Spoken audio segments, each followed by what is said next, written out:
चलो विद्यार्थी मित्रों, આપણે ગુજકેટ 2023 પેપર આગલા લેક્ચરમાં આપણે ગુજકેટ 2022નું પેપર જોઈ ગયેલા. અત્યારે ગુજકેટ 2023નું જોઈએ. આની અંદર 40 પ્રશ્નો આપણને બાયોલોજીમાં મળશે. મને દરેક પ્રશ્ન 1 માર્ક્સનો હશે અને ખોટો પડશે અડધો .25 કપાશે. કાળી પેનનો ઉપયોગ કરવાનો, ટપકું બહુ વ્યવસ્થિત કરવાનું. પેપરની શરૂઆત કરીએ. પહેલો પ્રશ્ન આપણો આ છે કે પીસીઆર પદ્ધતિ એમાં પ્રાઇમર જે આપેલો છે એના માટે સાચું શું? તમને ખબર પીસીઆરમાં 3 તબક્કા છે. પહેલું નૈસર્ગીકૃત છે, છૂટું પડવું. બીજું તાપમાનનું શીતલ, જેમાં પ્રાઇમર ગોઠવાય. અને ત્રીજું વિસ્તૃતીકરણ, જેમાં પ્રાઇમર લંબાઈ છે. આપણે આકૃતિ જોઈએ કે 5 થી, કારણ કે ડીએનએની 2 શૃંખલા છે, બંને પરસ્પર વિરુદ્ધ દિશામાં હોય. 5 થી 3 અને આ ઉલટી 5 થી 3 એટલે સાચું છે. પ્રાઇમર કાં તો નવી શૃંખલા કોઈ બી બને ને ત્યારે 5 થી 3 ની દિશામાં બને. ડીએનએ બનાવે છે એટલે બંને ટેમ્પલેટ છે, એટલે આ નવી શૃંખલા જે બની પ્રાઇમર 5 થી 3, આ 5 થી 3, પહેલી આકૃતિ સાચી છે. બીજું જોઈએ 5 થી 3 ના 5 થી 3 બરોબર છે, પણ આ 5 થી 3 બરોબર, 3 થી 5 બતાવ્યું છે, આ ખોટું છે. આ 5 થી 3 જોઈએ. ત્રીજી આકૃતિ તો બિલકુલ ખોટી છે, કારણ કે બંને એક જ શૃંખલા પર પ્રાઇમર બતાવ્યા છે. ચોથામાં પણ એવું જ છે, બંને એક જ શૃંખલા પર પ્રાઇમર બતાવ્યા છે. પ્રશ્ન નંબર બીજો, પ્રાણીઓની અંદર જનીન દ્રવ્ય મતલબ કે ડીએનએ અલગ કરવો છે, કયા ઉત્સેચક એનો ઉપયોગ થતો નહીં, આપણને એવું કીધું છે. બરાબર, તો ધ્યાન રાખજો કે અહીંયા ડીએનએ અલગ કરવો છે. આપણે ડીએનએ અલગ કરવો અહીંનો ઉપયોગ થતો નથી એવું કીધું છે. બરાબર, તો વાત કરીએ. જ્યારે કોષ તોડીએ એટલે તમને ખબર બધામાં અણુ છૂટા પડે, કાર્બોદિત, પ્રોટીન, લિપિડ, ન્યુક્લિક એસિડ. બરાબર, તો આપણે ખાલી ડીએનએ રાખવું છે, મતલબ કે કાર્બોદિત, પ્રોટીન, લિપિડ અને આરએનએ બધાનું પાચન કરવું પડશે. આરએનએ નું પાચન કરો રિબોન્યુક્લિએઝ વપરાય, પ્રોટીનનું પાચન કરો પ્રોટીએઝ વપરાય, પ્રોટીન અને આરએનએ નું પાચન કરો અવશેષ વપરાય, સેલ્યુલોઝ નહીં વપરાય. કારણ કે હવે પ્રાણીનો કોષ કીધો છે, વનસ્પતિનો કોષ નહીં કીધો. એટલે પ્રાણીના કોષમાં કોષ દિવાલ ના હોય એટલે અવશેષકનો ઉપયોગ ના થાય. જવાબ બોમ્બે આવશે. આગળ વાત કરીએ. ત્રીજો પ્રશ્ન આપણને એવું કીધું છે કે ઈ કોલાઈ બેક્ટેરિયા છે, એમાં કૃત્રિમ પ્લાઝમિડ પીબીઆર 322 કીધું છે. એની અંદર ક્લોનિંગ જગ્યાઓ આપણે શોધવાની છે. તો તમે હવે આ ક્લોનિંગ જગ્યા અગત્યની થિયરી હતી, તમે તૈયાર પણ કરી જશે. અને એના માટે હું અમારા છોકરાઓને એક સરસ ટ્રીક શીખવાડું છું.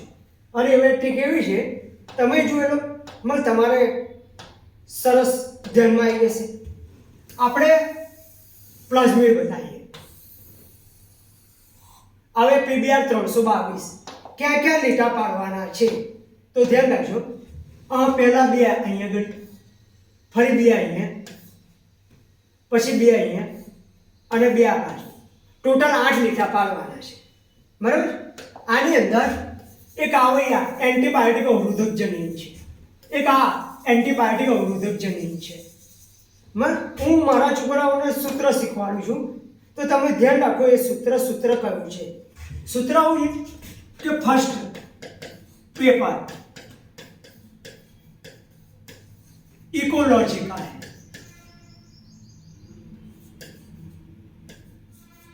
बहुत सॉलिड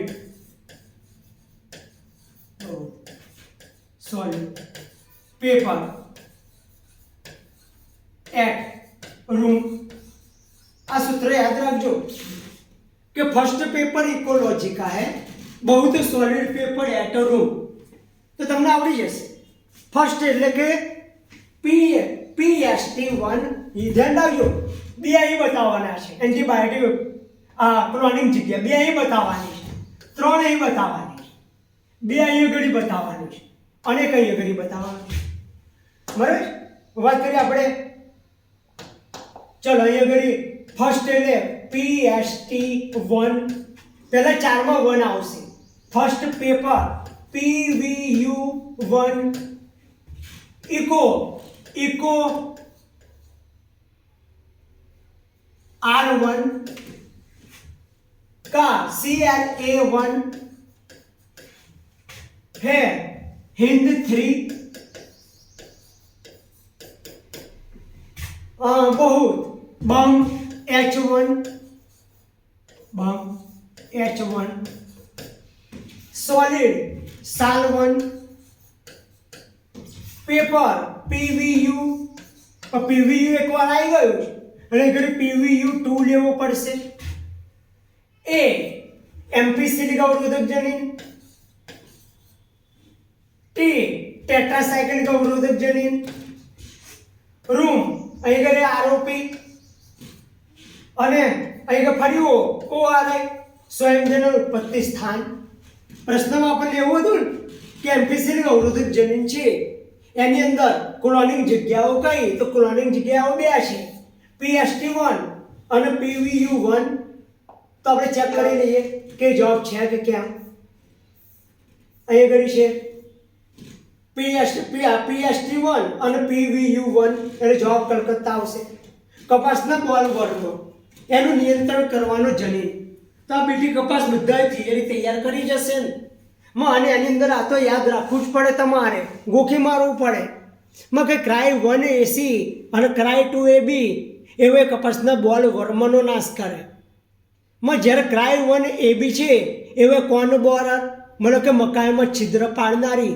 જીવાતોનો નાશ કરે અને એ ઘડી જવાબ આવશે આગળ પ્રશ્ન વાત કરીએ 5મો પારજનની પ્રાણીઓ એના ઉત્પાદન માટે કયું વિધાન સાચું નથી તો નથી ઉપર તમારે રાઉન્ડ કરી દેવાનું અને પ્રશ્ન સોલ્વ કરતા તમને ભૂલ ના પડે બરાબર અહીંયા ઘડી સાચું નથી હોદવાનું છે તો વાત કરીએ આનુવંશિક રોગોના નિદાન માટે ને સારવાર માટે પારજનની પ્રાણીઓનો ઉપયોગ થાય બરાબર છે એટલે પહેલું જ વિધાન ખોટું છે બાકી આ તો તમને ખબર હશે પારજનની પ્રાણીઓ એમાં જૈવિક નિપજો વાળો ટોપિક બહુ અગત્યનો છે બીજો કે આલ્ફા-1 એન્ટ્રીટ્રિપ્સિન છે એવો એમ્ફીસીમાની સારવાર માટે વપરાય છે અને ઉંદરનો ઉપયોગ પોલિયોની રસીની સુરક્ષા માટે કરવામાં આવેલો સાચી વાત અને દવાની વિષારિતાનું પરીક્ષણ કરવા માટે પણ એટલે એ વાત પણ સાચી મને કઈ એવો જવાબ આવશે આપણો એ આવશે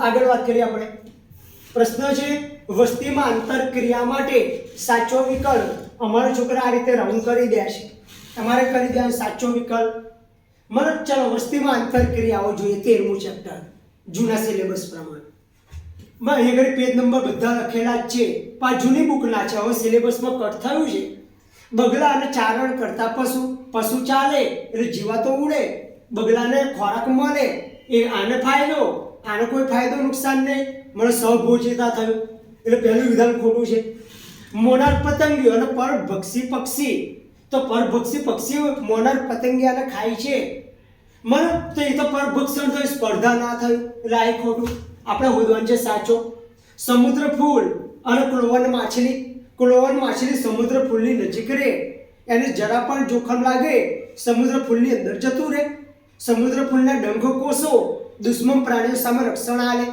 તો આમાં સમુદ્ર ફૂલને કોઈ ફાયદો નહીં ક્લોવન માછલીને ફાયદો થાય છે મતલબ કે આ સહભોજિતા થયું છેલ્લો અંજીર અને ભમરી તો આ તમે જાણો છો કે ભમરીની ચોક્કસ જાતિઓ છે એવી અંજીરના પુષ્પ છે ને એના બીજાશયમાં ઈંડા મૂકવાની જગ્યા હોદે છે સુરક્ષિત જગ્યા અને જ્યારે જગ્યા હોદે છે ત્યારે એ પરાગનયન પણ કરી આલે છે અને બીજમાંથી જે ડીમ નીકળે ને એવા ડીમ કેટલાક બીજનો ખોરાક તરીકે ઉપયોગ પણ કરે છે મતલબ કે એ જવાબ બંનેનો ફાયદો થયો અને સહપકારિતા સહજીવન એક પ્રકાર છે આવયા પરસ્પરતા મને કે જવાબ આવશે દિલ્હી આગળ 7મો વસ્તીની વૃદ્ધિ ખાલી જગ્યા અને ખાલી જગ્યા વસ્તીની ગીચતામાં વધારો ધ્યાન રાખજો વધારો તો જન્મ દર જ કરે અને અંતઃસ્થળાંતર અન્ય વસ્તીમાંથી આપણી વસ્તીમાં આવે તો વસ્તીમાં વધારો થાય તો આ તો બહુ સીધો પ્રશ્ન અહીં આગળ જન્મ દર અને અંતઃસ્થળાંતરણ ધ્યાન રાખજો બુકની લાઈન ટુ લાઈનમાંથી હશે એક વસ્તુ મગજમાં રાખજો અને બધી આકૃતિઓ છે બધી ધ્યાનપૂર્વક જોઈ લેવાની કઈ આકૃતિમાં કઈ અગરી નામ નિર્દેશન છે કારણ કે બુકમાં તો કલરિંગ આકૃતિ છે પણ પેપર બ્લેક એન્ડ વ્હાઇટ આવશે આકૃતિ બ્લેક, નામ નિર્દેશન બ્લેક, ક્યાં આગળ તીરની નિશાની અડે છે બધું ભેગું થઈ જશે. એટલે બુકમાં બરોબર બુકની લાઈન ટુ લાઈન એક પ્રશ્ન બહારનો નહીં હોય. એટલે તમારા માટે પવિત્ર ગ્રંથ જ 12મા ધોરણની બુક છે ગુજકેટ માટે. આપણે વાત કરીએ કેટલાક સજીવો તાપમાનની વ્યાપક ક્ષેત્ર મર્યાદા સહન કરી શકે, તો હવે 13મું ચેપ્ટરમાં હતો ટોપિક, અને ટોપિક ઉડી ગયો છે. એટલે કટ થઈ ગયો સિલેબસમાંથી, એટલે આપણે આ જવા દઈશું. આગળ વાત કરીએ. 9મો પ્રશ્ન એક ચોક્કસ પર્યાવરણીય પરિસ્થિતિ હોય ત્યારે મૃત અવશોષિત ઘટકો ખાલી જગ્યા અને ખાલી જગ્યા હોય ત્યારે વિઘટનનો દર બહુ ધીમો. તો તમે વિઘટનની થિયરી બહુ ઇમ્પોર્ટન્ટ છે, એટલે એ તો તૈયાર કરી જશે કે જ્યારે મૃત અવશોષિત પદાર્થો લિગ્નિન અને કાઇટિનથી સભર હોય તો વિઘટનનો દર ધીમો થઈ જાય. અને શર્કરા અને નાઇટ્રોજનથી સભર હોય વિઘટનનો દર ઝડપી જાય. એટલે આની અંદર જવાબ બોમ્બે આવશે બી. આગળ વાત કરીએ ચકલી, એનો સમાવેશ ઉપભોક્તા તરીકે કયા સ્તરમાં થાય? ઉપભોક્તામાં વાત કરીએ તો ચકલી એક એવી છે કે હવે વનસ્પતિના પાંદડા કે બીજનો પણ ખોરાક તરીકે ઉપયોગ કરે. જ્યારે બીજ ખોરાક તરીકે ખાય ત્યારે પ્રથમ ઉપભોક્તા થયું. અને નાના કીટકો જીવાતો એને પણ ખાય, તો કીટકો છે વનસ્પતિ પણ ન ભળશે, એટલે પ્રાથમિક ઉપભોક્તા કીટકો થાય અને કીટકોને ચકલી ખાય છે. એટલે દ્વિતીય ઉપભોક્તામાં પણ ચકલીનો સમાવેશ થાય. જ્યારે બીજ ખાય ત્યારે પ્રાથમિક ઉપભોક્તા, કે એનો સમાવેશ પ્રાથમિક અને દ્વિતીય ઉપભોક્તા બંનેની અંદર થાય છે. આ સમજ ઉપર પ્રશ્ન છે. આગળ વાત કરીએ બીજ બેંકોમાં ક્રાયો પ્રિઝર્વેશન જાળવી રાખવું છે ત્યારે કેટલા તાપમાન અને ક્યાં આગળ રખાય? તો આ તો તમે ભણ્યા જ છો કે ચેપ્ટર નંબર 2 માં સપુષ્પી વનસ્પતિમાં બીજનો ટોપિક પ્રવાહી નાઇટ્રોજન, એની અંદર -196°C તાપમાને એનો સંગ્રહ કરવામાં આવે છે. આગળ વાત કરીએ 12મો પ્રશ્ન જાતિ વિસ્તારના સંબંધો, એની સમજૂતી કયો પ્રકૃતિવાદ? તો તમને ખબર હશે જર્મનીનો પ્રકૃતિવાદ એલેક્ઝાન્ડર વન હમ્બોલ્ટ, અને એ જણાવેલું કે એમેઝોનના વેરાન પ્રદેશના ખુલ્લા પ્રદેશો છે એના વિશાળ વિસ્તારની અંદર જ્યારે એ અવલોકન કર્યું કે જેમ જેમ વિસ્તાર વધારવામાં આવે એમ જાતિઓની સંખ્યા છે ને એ વધતી જાય છે, જૈવ વિવિધતા વધતી જાય. પણ હવે એક ચોક્કસ ક્ષેત્ર ચોક્કસ મર્યાદા સુધી જ આ શક્ય છે. પછી વિસ્તાર વધારીશું તો જાતિ વિવિધતા નહીં વધે. એટલે આ ચોપડીની બેઠી લાઈન છે એલેક્ઝાન્ડર વન હમ્બોલ્ટ. આગળ વાત કરીએ 15મા ચેપ્ટરમાં. આવડ્યા 15મા ચેપ્ટરનો પ્રશ્ન છે. આવડ્યા છે કીટકો છે, બરાબર. પણ વાત કરીએ આ છેલ્લો અપૃષ્ઠવંશી છે, એટલે અપૃષ્ઠવંશી નહીં આવે. અહીંયા આગળ આવશે સંધિપાત છે, આ મૃદુકાય છે અને સ્તર કવચી આવશે. એટલે મૃદુકાય અને એક્સ સ્તર કવચી છે અને વાય મૃદુકાય છે. જવાબ બોમ્બે આવશે. બરાબર. 13મો પ્રશ્ન. આગળ વાત કરીએ 14મો પ્રશ્ન. CPCB central pollution of control board, આ 16મું ચેપ્ટર છે, તમારા સિલેબસમાંથી નીકળી ગયું છે, અને જવા દઈએ. આ 16મા ચેપ્ટરનો છે, બરાબર. એટલે આપણે જવા દઈશું. આગળ વાત કરીએ. આ પહેલા ચેપ્ટરનો પ્રશ્ન છે. પહેલું ચેપ્ટરમાં તમારું કટ થઈ ગયું છે, એને જવા દઈએ. આ પણ સમસુખાય વિષમ સુખાય પહેલા ચેપ્ટરનું છે, આને પણ આપણે જવા દઈએ. આગળ વાત કરીએ ચેપ્ટર નંબર 2 સપુષ્પી વનસ્પતિ, એમાં લિંગી પ્રજનન. અહીં એક્સ અને વાય શું દર્શાવે છે? ચોપડીની બેઠી જ આકૃતિ છે. આ બે સહાયક કોષ છે અને આ તંતુમય પ્રસાધન જે પરાગનલિકાને એની બાજુ આકર્ષે છે. પાછળની બાજુ આપણને અંકોશિક બતાવે છે, બરાબર. એટલે આવડ્યા એક્સ સહાયક કોષ છે, વાય સહાયક કોષ છે, અને એક્સ છે તંતુમય પ્રસાધન છે. તે એક્સ તંતુમય પ્રસાધન, વાય સહાયક કોષ. જવાબ આવશે. આગળ વાત કરીએ સપુષ્પી વનસ્પતિમાં ત્રિકીય જોડાણ. તો તમને ખબર છે કે પરાગનલિકા આવે એની અંદર 2 નરજન્યુઓ હોય છે. સહાયક કોષના કોષ રસમાં જાય, બરાબર, અને એક નરજન્યુ એવા અંકોશ તરફ જાય, એની સાથે જોડે દ્વિતીય યુગ્મન ફલિતાંડ બનાવે. બીજો નરજન્યુ ભ્રૂણપૂટ હોય એના મધ્યમાં જાય અને ધ્રુવીય દ્વિતીય કોષ કેન્દ્ર સાથે જોડાય પ્રાથમિક ત્રિકીય ભ્રૂણપોષ કોષ કેન્દ્ર મતલબ પીએન એનું નિર્માણ કરે. તો આ બે ધ્રુવીય કોષ કેન્દ્ર અને નરજન્યુ જોડાય ત્યારે ત્રિકીય જોડાણ બને છે. આ પણ ચોપડીની બેઠી લીટી છે. આગળ વાત કરીએ 20મો પ્રશ્ન. 20મો પ્રશ્ન એવો છે, અહીં આગળ આપણને પ્રકૃતિ પસંદગી 7મું ચેપ્ટર એની અંદર આ ચાર્ટ આપેલો છે, આલેખ આપેલો છે. આ વચ્ચે ઉપરનો આપેલો મને તેની અંદર બંને બાજુ સરખું હતું એ સ્થિર છે. માં હવે વચ્ચે છે જ્યારે હવે બે વળાંક દેખાય ને માં ત્યારે આને વિક્ષેપિત લક્ષણો કહેવાય. અને એક બાજુ ઢાળ ઓછું ને એક બાજુ વધારો હોય તે હવે દિશા સૂચક કહેવાય. બે શિખર દેખાય વિક્ષેપક લક્ષણો કહી દેવાના. એટલે આની અંદર જવાબ આવશે કલકત્તા. આગળ ઓપેરોન. આ ઓપેરોન લેક ઓપેરોનની થિયરી ચેપ્ટર નંબર 6 બરોબર. એની અંદર બેઠી લીટી આપેલી છે પહેલા પેરેગ્રાફમાં. કે બંધારણીય જનીન છે એનું નિયમન પ્રમોટર પી અને નિયામકી જનીન આઈ આના વડે થતું હોય છે. અને જુદા જુદા એવા ઓપેરોનો હોય છે, લેક ઓપેરોન, એરા એપેરોન, હિઝ એપેરોન, ટ્રીપ ઓપેરોન બરાબર એવા. એટલે ટૂંકમાં બંધારણીય જનીનનું નિયમન છે એવું પ્રમોટર પી અને નિયામકી જનીન આઈ.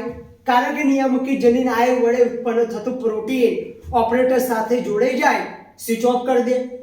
પ્રમોટર પી છે એ કરી આરએનએ પોલિમર ઉત્સેચક જોડે અને બંધારણીય જનીન છે એનું પ્રત્યાંકન કરે અને એમાં આરએનએ બનાવી આવતો હોય. એટલે એ કરી જવાબ આવશે દિલ્હી. લઘુ બીજાણુની રચના મતલબ લઘુ બીજાણુધારી છે. એની અંદર એક કરતાં વધારે કોષ કેન્દ્રો. તો તમને ખબર વનસ્પતિમાં એક કોષ એવો છે જેમાં ઘણા બધા કોષ કેન્દ્ર છે અને એવા પોષક સ્તર. આપણામાં એક કોષ એવો છે જેમાં ઘણા બધા કોષ કેન્દ્ર, સ્નાયુ તંતુ. આપણામાં એક કોષ એવો છે જેની અંદર કોષ કેન્દ્ર નહીં હોતું અને એવા રક્તકણ. વનસ્પતિમાં એક કોષ એવો છે જેની અંદર કોષ કેન્દ્ર નહીં હોતો, ચાલની નલિકા. તો તમને ખબર હશે કે 4 સ્તરો આવે છે બહારથી અંદર જઈએ. પહેલું આવે અધિસ્તર આવે, બીજું સ્તર આવે સ્ફોટી સ્તર તંતુમય, ત્રીજું સ્તર મધ્ય સ્તર અને ચોથું પોષક સ્તર. અને આ પોલિપ્લોઇડી મને વધારે કોષ કેન્દ્ર ધરાવે. પેજ નંબર 21 પર આપેલો છે. આગળ વાત કરીએ આપણે. મનુષ્યની અંદર શુક્રકોષો ઉત્પન્ન થાય ત્યારે એનો વહન માર્ગ કેવો? તો તમને ખબર હશે, તમને સમજાય હશે ઝડપથી. ક્રમ યાદ રાખવાનો જ છે બરાબર. આ માની લો વૃષભ કોથળી છે અને આવી અહીં શુક્રપિંડ છે. શુક્રપિંડની અંદર શુક્રપિંડ ખંડિકાઓ હોય છે 250 જેટલી. આ શુક્રપિંડ ખંડિકાઓ છે એની અંદર 1 થી 3 જેટલી અત્યંત ગુંચળાદાર શુક્ર ઉત્પાદક નલિકાઓ. આ શુક્ર ઉત્પાદક નલિકાઓ છે. શુક્ર ઉત્પાદક નલિકાઓ જોડાય અને બનાવે. પહેલો ક્રમ યાદ રાખજો, શુક્ર ઉત્પાદક નલિકા. આને કહેવાય વૃષણ ઝાડ. વૃષણ ઝાડ છે એવે 10 થી 12 જેટલી વૃષણ ઝાડ અધિવૃષણ નલિકાની અંદર નાના છિદ્રો મારફતે ખુલે. અધિવૃષણ નલિકા એવી આ શુક્રપિંડના ટોચના ભાગે એક છેડા પર હોય, 6 મીટર લાંબી અને શુક્રકોષો પરિપક્વ બને અને એવા શુક્રવાહિનીમાં ફેરવાઈ જાય અને ઇગ્યુનલ કેનાલ મારફતે ઉદર ગુહામાં જાય અને એ જઈ મૂત્રાશયના ફરતે લૂપ બનાવી શુક્રાશય સાથે જોડાય સ્ખલન નલિકા બનાવે. અને સ્ખલન નલિકા પ્રોસ્ટેટ નલિકા અને મૂત્રાશય મૂત્ર નલિકા ખુલે, મૂત્ર જનન માર્ગ બની જાય, આગળ વધે. ક્રમ યાદ રાખજો, શુક્ર ઉત્પાદક નલિકા, વૃષણ ઝાડ, અધિવૃષણ નલિકા, શુક્રવાહિની, સ્ખલન નલિકા અને મૂત્રજનન માર્ગ. આની અંદર ક્રમ આપણે જોઈ લઈએ કયો ક્રમ આવે છે. પહેલું આવશે વૃષણ ઝાડ આવશે. વૃષણ ઝાડ શુક્રવાહિકા, અધિવૃષણ નલિકા. આને વૃષણ ઝાડ શુક્રવાહિકા, અધિવૃષણ નલિકા, શુક્રવાહિની આવે બરાબર. ચલો આગળ વાત કરીએ. સ્ત્રીઓ 24મો પ્રશ્ન. સ્ત્રીઓમાં ફક્ત ગર્ભાવસ્થા દરમિયાન ઉત્પન્ન થતા અંતઃસ્ત્રાવ. તો તમને ખબર હશે ગર્ભાવસ્થા દરમિયાન જે જરાયુ હોય ગર્ભાશયમાં સ્થાપન પામેલું એ 4 અંતઃસ્ત્રાવો બનાવે. ઇન્સ્ટ્રોજન, પ્રોજેસ્ટેરોન, એસસીજી અને એચપીએલ. હ્યુમન કોરિયોનિક, ગોનેડોટ્રોપિન, હ્યુમન પ્લેસેન્ટલ લેક્ટોઝન એ જરાયુ બનાવે. પણ ઇન્સ્ટ્રોજન અને પ્રોજેસ્ટેરોન કાયમ બને છે બરાબર. બીજી વાત કરીએ કે જ્યારે ગર્ભ રહે ને ત્યારે કોપસ લ્યુટિયમ રહે છે 9 મહિના સુધી. અને કોપસ લ્યુટિયમ અનપિનની અંદર હોય અને હવે છેલ્લા મને કે બાળક જ્યારે ઘર વિકાસ પૂરો થઈ જાય, પરિપક્વ બને, ત્યારે કોપસ લ્યુટિયમ રિલેક્સિન નામનો અંતઃસ્ત્રાવ બનાવે. મને 3 અંતઃસ્ત્રાવ એવા થયા, એસસીજી, એચપીએલ અને રિલેક્સિન નામનો અંતઃસ્ત્રાવ. આ 3 અંતઃસ્ત્રાવ માત્ર ને માત્ર માદામાં ગર્ભધારણ દરમિયાન સર્જાય. પણ યાદ રાખજો, એસસીજી અને એચપીએલ જરાયુ બનાવે અને રિલેક્સિન એ કોપસ લ્યુટિયમ બનાવે. એટલે જવાબ આવશે બોમ્બે બી. આગળ વાત કરીએ, માનવ પ્રજનનમાં ફલન થાય મને ત્યારે એક શુક્રકોષ અંકોષમાં જાય ત્યારે તમને ખબર છે 3 સ્તરો હતા. પહેલા કોરોના રેડિયેટા હતું, પછી જોના પેલ્યુસિડાનું, પછી કોષરસ પટલ, અંદર કોષરસની અંદર એકીય કોષ કેન્દ્ર હતું. જેવો શુક્રકોષ જાય એટલે જોના પેલ્યુસિડાના આવરણ છે ને એમાં કેટલાક તાત્કાલિક ફેરફાર થાય અને બીજા શુક્રકોષોનો પ્રવેશ તાત્કાલિક અટકાવી દે. બરાબર, એટલે જોના પેલ્યુસિડા બીજા શુક્રકોષોનો પ્રવેશ અટકાવે. આગળ વાત કરીએ, સ્ત્રીઓમાં ગર્ભધારણના ખાલી જગ્યાથી ખાલી જગ્યા અઠવાડિયા દરમિયાન એમટીપી સુરક્ષિત ગણાય છે. ચોપડીમાં બેઠી લીટી આપેલી જ છે. માં કે ગર્ભધારણના 3 મહિના મતલબ કે 12 અઠવાડિયા થયા ત્યારથી મળી અને 24 અઠવાડિયા 12 થી 24 અઠવાડિયા દરમિયાન એ ગર્ભ છે એનો ગર્ભપાત કરવો સુરક્ષિત ગણાય. એથી મોટી વધારે ઉંમર હોય તો પછી જોખમી બની શકે. હાલ આપણે આટલું રાખીએ. નવા લેક્ચરમાં બાકીના 15 પ્રશ્નો જોઈ લઈશું. Okay, thank you.